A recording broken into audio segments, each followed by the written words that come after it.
Por causa da pandemia, a América Latina terá a sua pior recessão desde o fim da Segunda Guerra Mundial.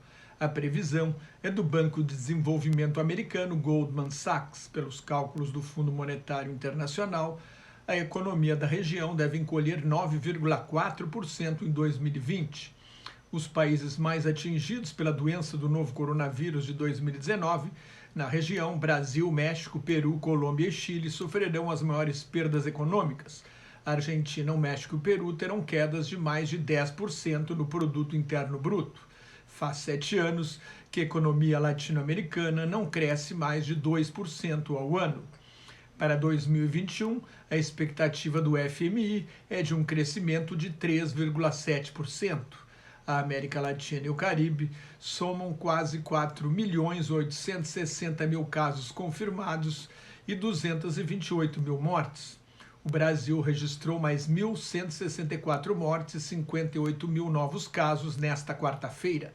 O total subiu para 104.203 óbitos e 3.170.000 casos confirmados. No mundo inteiro, são quase 20 milhões e meio de casos confirmados, quase 750.000 mortes e mais de 13 milhões e meio de pacientes recuperados. O governador de São Paulo, João Dória, testou positivo e está em isolamento em casa. É o 11º governador a contrair o vírus. O México está perto de 500.000 casos e 55.000 mortes. No Peru, são quase 500.000 casos confirmados, como no México, e mais de 21.700 mortes. Na Colômbia, houve 422.500 casos confirmados e pouco mais de 13.800 mortes. O Chile tem 378.000 casos confirmados e pouco mais de 10.000 mortes. Os Estados Unidos, país que tem mais casos e mortes, tem quase 5.200.000 casos confirmados e perto de 166.000 óbitos. Os números de casos e de mortes subiram nos últimos 4 dias, chegando a um pico de quase 55.600 na terça-feira, com 1.326 mortes. A volta às escolas, defendida pelo presidente Donald Trump, é problemática. Num distrito do estado da Geórgia, 1.200 estudantes e funcionários foram colocados em quarentena depois do surgimento de um novo foco da Covid-19. O Texas é o terceiro estado americano, depois da Califórnia e da Flórida, a romper a barreira de 500.000 casos confirmados da Covid-19. A Califórnia registrou mais de 13.000 casos novos na segunda-feira, o segundo maior número para o estado.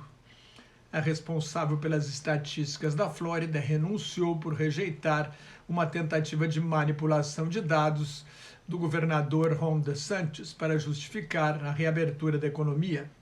Os bares e restaurantes são grandes focos de contágio em alguns estados americanos, são responsáveis por 1/4 dos casos novos. A Bélgica, o país com o maior número de mortes por habitante, depois do pequeno São Marino, obrigou toda a população a usar máscaras em todos os locais públicos. A Grécia ordenou o fechamento de bares e restaurantes à meia-noite para combater uma segunda onda de contaminação. A Grécia tem pouco menos de 6.000 casos e 214 mortes.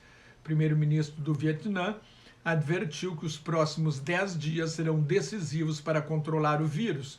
O Vietnã recebeu elogios no início da pandemia e só registrou a primeira morte em 31 de julho. Agora tem 883 casos confirmados e 18 mortes. Na terceira onda de contaminação, Hong Kong registrou mais 4 mortes e 62 casos novos, elevando o total para mais de 4.200 casos confirmados e 63 mortes. A Nova Zelândia suspeita que os 4 casos registrados depois de 100 dias sem infecções foram de contaminação por alimentos congelados importados. Com o surto em Havana, Cuba teve um recorde de 93 casos novos na segunda-feira. Cuba registra 3.128 casos confirmados e 88 mortes. A África se aproxima de 1.100.000 casos, com pouco mais de 24.300 mortes. A Maratona de Paris, adiada de 5 de abril para 15 de novembro, foi definitivamente cancelada. O mesmo aconteceu com maratonas tradicionais como as de Berlim, Boston, Chicago e Nova York. A Maratona de Londres será realizada em 4 de outubro. Só poderão participar atletas de elite. O déficit público dos Estados Unidos subiu para 2 trilhões e 810 bilhões nos 10 primeiros meses do ano fiscal, que termina em 30 de setembro.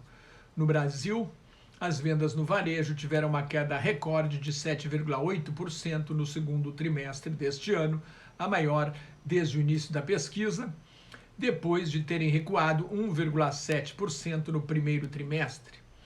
Cerca de 62% dos brasileiros perderam emprego ou renda durante a pandemia. 58% deixaram de pagar alguma conta.